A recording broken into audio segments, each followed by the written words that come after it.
Let's start. Good evening, all of you. First of all, I would like to congratulate Mr. Mayank. He secured 149 rank in the UPSC CSC 2024. Thank you, So sir. we will keep this social session very short. We will focus on the last 15 days strategy, right? And we will keep this session Hindi and English mix. It's okay, Mayank? Yes, sir. Yes, sir.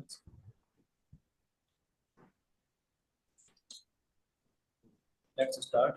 My name is Ankit Sharma. I have also given 2 interviews, and currently I am serving as group officer in Government of India. So, Mayank, सीधे मुद्दे की बात पर आते हैं. आप अपना जल्दी बताएंगे आपने कब तैयारी शुरू करी थी और कैसे करी थी ब्रीफ में. ओके सर, सो मेरा ये थर्ड अटेम्प्ट था.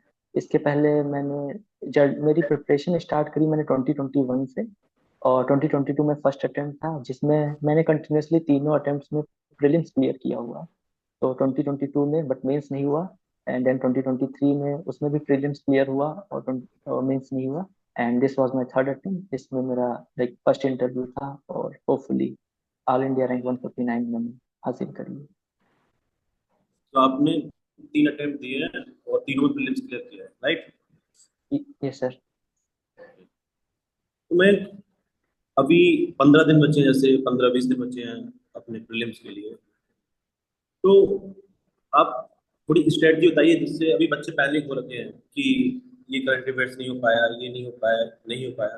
तो ऐसे किस चीज पे फोकस करें कि वी डोंट नीड कि हमें 100 प्लस चाहिए, जस्ट सिलेक्शन प्रीलिम्स क्लियर करना है. तो क्या करना चाहिए लास्ट 20 डेज में, 15 डेज में, so that they can clear easily.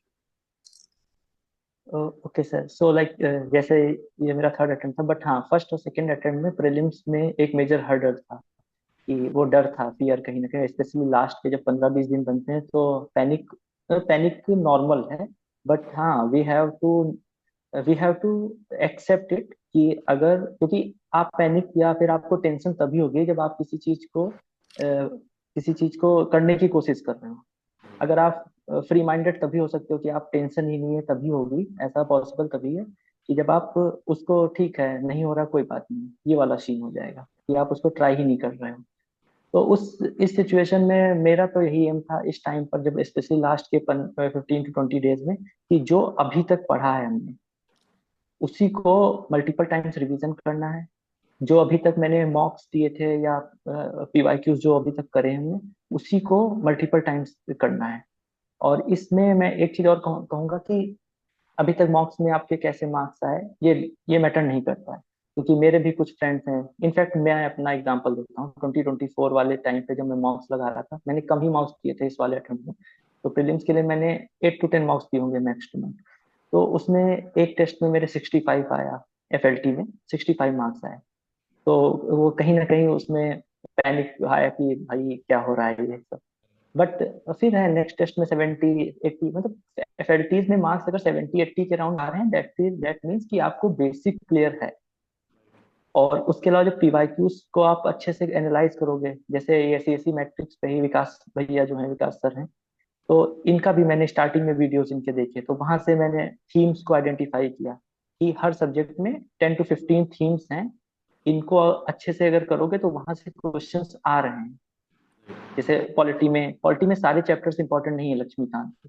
मतलब स्टार्टिंग फेज में आप पूरी बुक पढ़ो, बट रिवीजन के टाइम पर, अब स्पेशली लास्ट के 20 डेज में 10 to 15 उसके जो चैप्टर्स हैं तो मोस्ट इंपॉर्टेंट, यहाँ से 70 to 80% क्वेश्चन आ रहे हैं. इसी तरह मॉडर्न हिस्ट्री में 7-8 थीम्स मिल जाएंगी, जिनको आप मल्टीपल टाइम्स रिवीजन करो.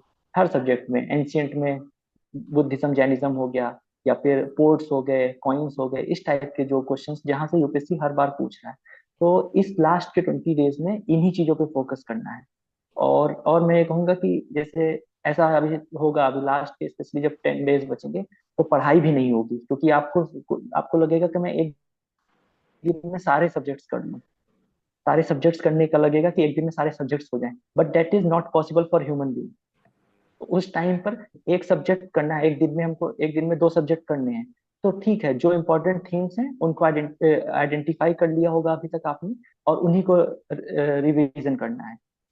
इंडेक्स से एक्टिव रिकॉलिंग जिसको बोलते हैं, कि आप किसी बुक, लक्ष्मीकांत की बुक उठाई, उसकी इंडेक्स देखी, जो इम्पोर्टेंट है उसी से रिकॉल मतलब रिवीजन कर लिया, तो आपको क्या हो गया था, 2 से 3 घंटे में पूरी लक्ष्मीकांत रिवाइज हो गई। 2 से 3 घंटे में कोई भी सब्जेक्ट आप रिवीजन कर सकते हो। और इस टाइम पर अभी मार्केट, अभी मतलब जो भी है, टेलीग्राम हो गया या वेबसाइट्स हो गई मल्टीपल फ्री, जहाँ पर मटेरियल वाली वेबसाइट है, वहां पर इस टाइम पर बहुत सी चीजें, शॉर्ट नोट, समरी, ये सब भी आएगा कि भाई पूरी लक्ष्मीकांत 30 पेजेस में। बट जो अभी तक पढ़ाई करी है, जो अभी तक जो चीज फॉलो करा है, उसी को रिवीजन करना है इस टाइम पर स्पेशली, क्योंकि वो हमारा एक फोटोजेनिक मेमोरी भी क्रिएट होती है, सेम बुक से बार बार पढ़ते हैं तो हमें याद रहता है। जब क्वेश्चन भी सामने आता है तो हम डायरेक्ट उसी जगह पे जाते हैं। एग्जाम हॉल में बैठ करके मनी बिल का क्वेश्चन आया तो हम उसी पेज पे जाएंगे, मनी बिल में क्या क्या था। तो इस टाइम पर जो अभी तक किया है वही करना है, उसी को रिवीजन करना है। मॉक टेस्ट जो लगाए थे उसके सॉल्यूशन अगर पढ़ा था तो उनको एक दो बार और पढ़ सकते हैं। इसके अलावा मैं ये कहूंगा कि अभी तक आपने जितना पढ़ा है, that is more than sufficient to clear prelim, because वहां पर 100 क्वेश्चन ही आने हैं। और उतना आपको पता है, अगर आप जेन्युइनली 7-8 महीने की प्रिपरेशन कर चुके हैं और आपने रेगुलरली पढ़ा है, तो that is more than sufficient in my opinion.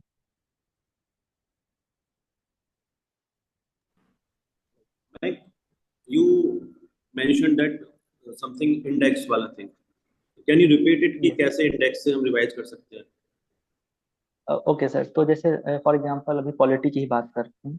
तो पॉलिटी में चैप्टर मैंने, वहाँ पर एक चैप्टर है, 9th या 10th नंबर का चैप्टर है, बेसिक स्ट्रक्चर। तो अब मैं इंडेक्स खोली, वहाँ पर बेसिक स्ट्रक्चर पढ़ा। तो अब रिकॉल करना है कि बेसिक स्ट्रक्चर में सबसे पहले शंकरी प्रसाद केस, फिर उसके बाद सारे केस लाइन बाय लाइन, मतलब बुक नहीं खोलना है, टेक्स्ट नहीं खोलना है उसको। तो इससे ये होगा कि ना हमारा रिटेन कितना हुआ ये भी हमें पता चले। और वैसे अगर, क्योंकि अगर मैं सामने पेज आएगा तो हम पूरा रीड आउट करने की कोशिश करेंगे, तो सेम 3 पेजेस पढ़ने में मुझे लगेंगे 10 to 15 मिनट्स फॉर एग्जाम्पल। अब बट वही चीज अगर हम केवल रिकॉल करेंगे कि क्या क्या था इसके अंदर, तो इसमें करने में से 2 से 3 मैक्स टू मैक्स मिनट होगा। तो आप 1/5 टाइम रिड्यूस कर रहे हैं। तो पूरी बुक को इस तरीके से हम 2 से 3 घंटे में रिवीजन कर सकते और जैसा कि आपने बताया कि हम इस टाइम में बहुत सारे मॉक्स लगा रहे होते हैं या फिर मॉक्स को देख के पैनिक हो जाते हैं, तो अगर हम भी कंपेयर करें कि पीवाईक्यूज और मॉक्स, तो इस टाइम पे क्या ज्यादा सही है कि पीवाईक्यूज को करना चाहिए या फिर मॉक्स भी एक दो लगा लेनी चाहिए जस्ट फॉर कॉन्फिडेंस? हैं। हाँ, तो इसमें मैं ये कहूंगा कि अगर मॉक्स लगाने से आपको कॉन्फिडेंस डाउन हो रहा है, जैसे लास्ट ईयर मैंने फिर कम मार्क्स लगाए, 7 to 8 ही मार्क्स लगाए, क्योंकि मेरा मार्क्स उसमें वही 70, 80, 65 एक में आ गया। तो वहां अगर उससे मेरा कॉन्फिडेंस डाउन हो रहा था, तो मैंने वहां पर मार्क्स को कम कर दिया। तो अगर जी इस टाइम पर self confidence is the most important thing. और इनफैक्ट एग्जाम हॉल में बैठ के चाहे जैसा पेपर आए, जैसे 2023 का पेपर जिन लोगों ने दिया होगा उनको पता है कि वो पेपर टफ नहीं था, बट किस टाइप के क्वेश्चंस, वो ऑप्शंस ऐसे क्रिएट किए गए थे, और सब नया नया था हमारे लिए एग्जाम हॉल में बैठ के। तो उस टाइम पर हमें बस केवल अपने आप पे बिलीफ रखनी, सेल्फ बिलीफ रखनी है, सेल्फ कॉन्फिडेंस रखना है। तो अगर मॉक्स से अगर सेल्फ कॉन्फिडेंस आ रहा है तो मॉक्स लगा लो 2-3। अगर नहीं आ रहा है तो पीवाईक्यूज, क्योंकि पीवाईक्यूज यूपीएससी जो मोस्ट इंपॉर्टेंट टॉपिक है वहीं से पूछता है।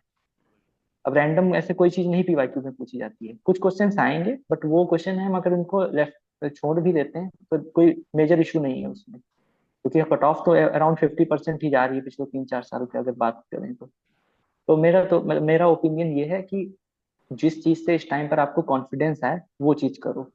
आपको लग रहा है कि हम पढ़ रहे हैं कुछ और नहीं हो रहा है हमसे, मतलब कुछ दिमाग में नहीं जा रहा है, तो केवल जस्ट पेज से पलटिए या एक्टिव रिकॉल जैसे मैंने बोला, ये करिए। पर हाँ, बट अपने आप को इन्वॉल्व रखिए, 8 to 9 hours of the study, plus साथ में सी सेट के क्वेश्चंस लगा ले, बीच बीच में मैथ्स के क्वेश्चन लगा लीजिए।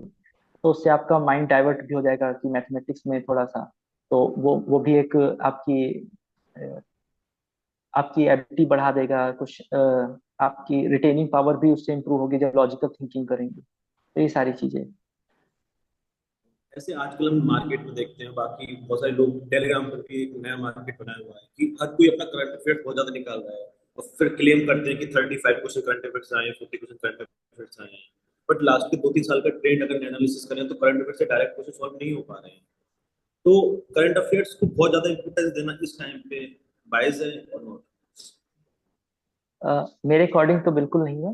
जैसे मैं तो इनफैक्ट मैं अपना बताऊं, अपना एक्सपीरियंस बताऊं, तो तीनों अटेम्प्ट में मैंने मेनली न्यूज़पेपर ही फॉलो किया है, वो भी Indian express newspaper mainly follow किया। हाँ, एक तो सब्जेक्ट की आप करंट अच्छे से कर लीजिए, जैसे PT 365 कर लीजिए साइंस एंड टेक की, क्योंकि वहां से मेनली करंट ओरिएंटेड ही क्वेश्चन आ रहे हैं। इन्वायरमेंट की इंपॉर्टेंट इंपॉर्टेंट एरियाज जो है इन्वायरमेंट में, कुछ इंडिया के स्पेसिफिक वाली चीज वो कर लीजिए। IR में भी जैसे अभी क्वेश्चंस देखेंगे तो करंट एक्चुअली करंट नहीं है, वो एक साल नहीं, वो चार चार पांच पांच साल पुरानी जो इंपॉर्टेंट थीम्स हैं वही वहां से UPSC पूछ रहा है। जैसे 2022 के पेपर में लेवांट पूछ लिया था, जोग्राफिकल टर्म है लेवांट, तो ये पूछ लिया। वो मिडल ईस्ट की क्राइसिस चल रही है, हाँ हो सकता है वो इंडियन न्यूज़पेपर में उस टाइम पे नहीं आ रही थी, बट वो 3 4 साल से वो वहां पर चल रहा था इशू। तो इसी तरीके से जो कंटेम्प्रेरी इश्यूज हैं, जो जैसे साउथ चाइना सी है, तो वहां से रिलेटेड अगर कोई चीज है न्यूज में, वो भले इस टाइम पर नहीं है, पिछले 5 6 महीने से मान लीजिए नहीं न्यूज में, बट वो न्यूज में है, वो इशू इंपॉर्टेंट है, जियो पॉलिटिकल इशू।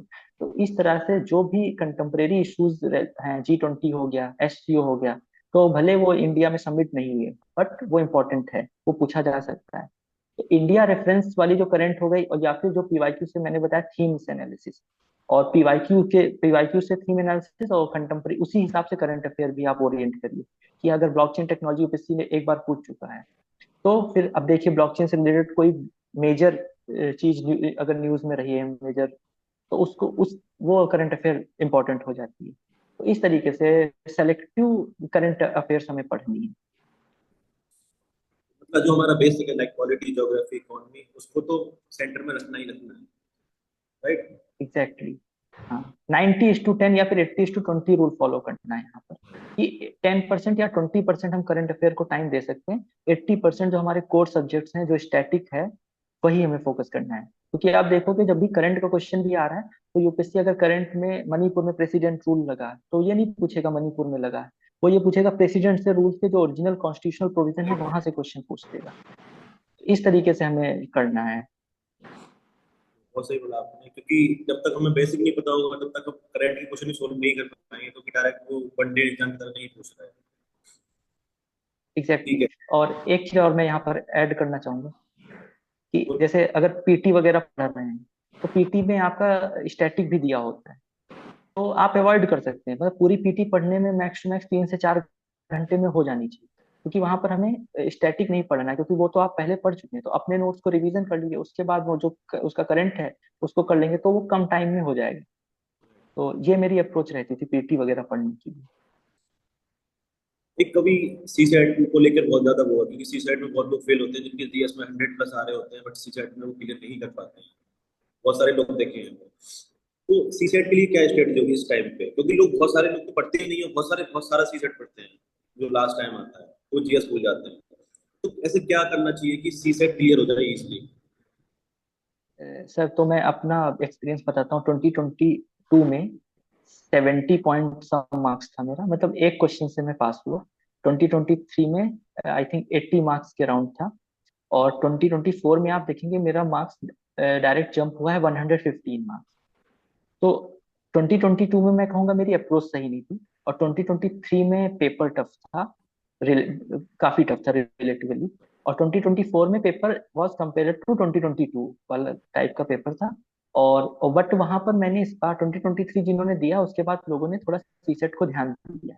उसके पहले हम लोग जो जिनका थोड़ा बैकग्राउंड साइंस रहा है, 12th तक पढ़ी है या फिर ग्रेजुएशन रहा है, वो लोग सीसेट को सोचते थे हो जाएगा इजीली। बट आफ्टर 2023 हमने रियलाइज किया कि पढ़ना जरूरी है सीसेट को।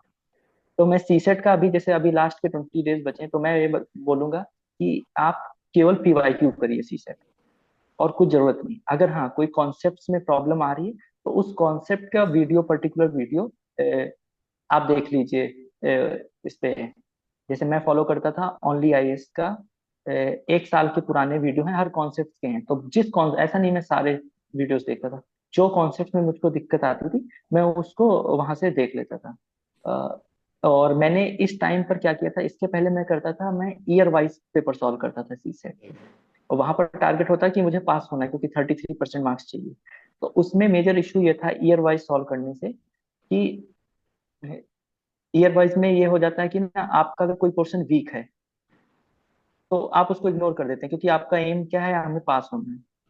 But this time after 2023 CSAT paper, मैंने टॉपिक वाइज कंपाइलेशन मिल जाएगी किसी कोचिंग की हर टॉपिक की, कि एवरेज का क्वेश्चन है, एक साथ 10 क्वेश्चन दिए हैं जो पीवाईक्यू में पूछे।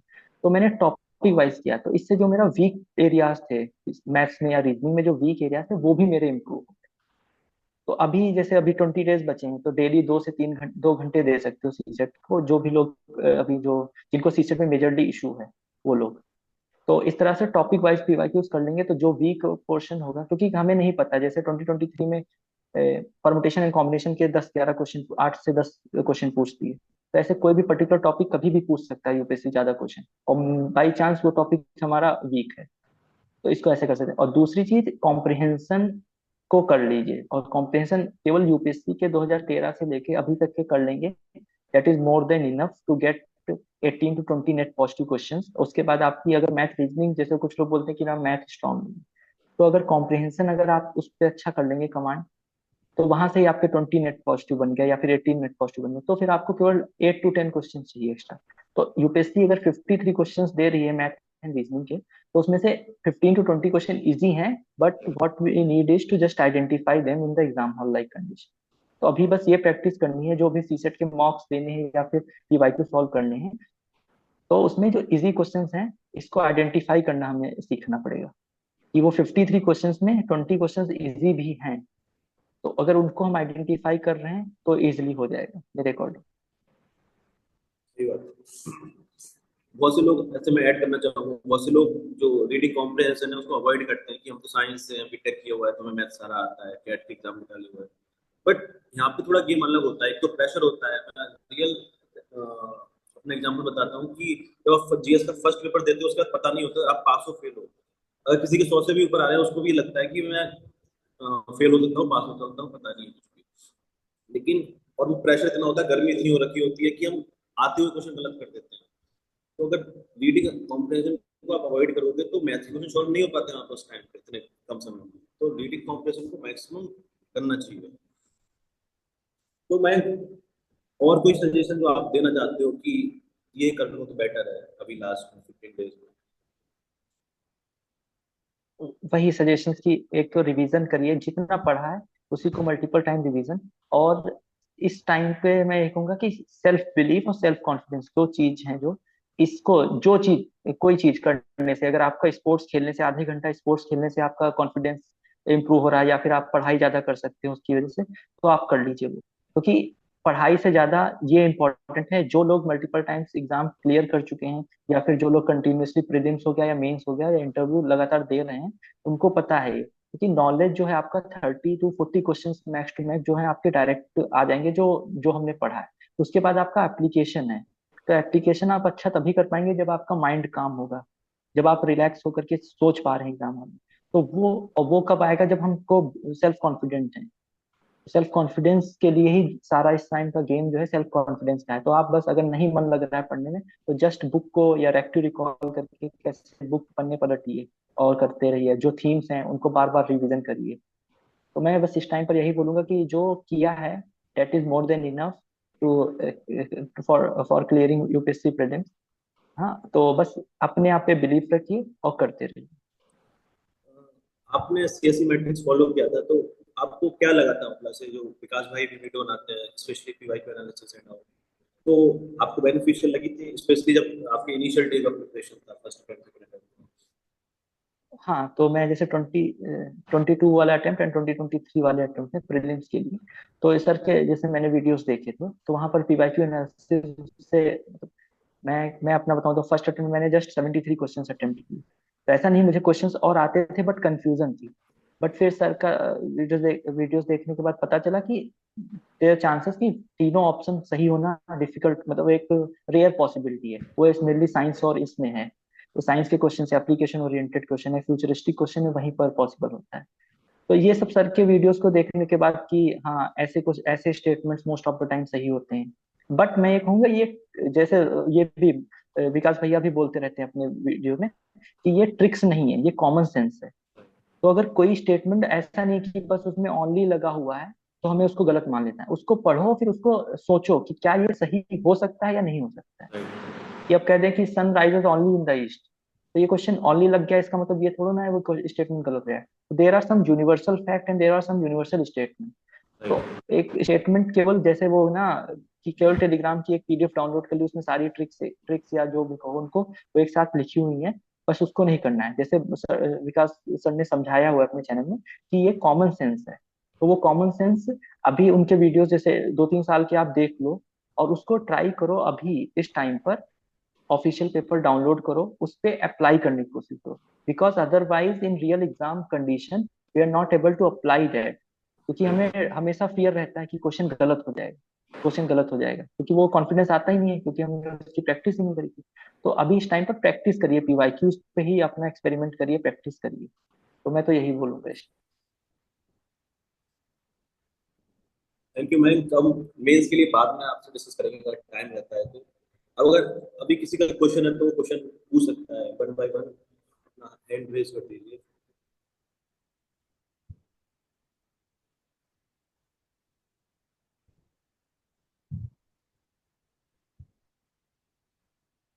पूछना है किसी ने question?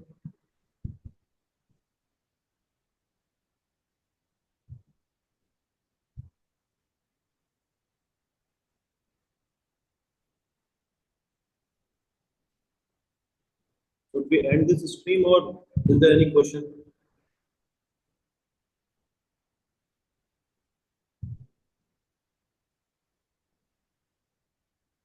Okay ma'am, thank you so much अपना टाइम निकालने के लिए। आपके लिए all the best for your future, all the endeavours. Thank you so much. Thank you sir.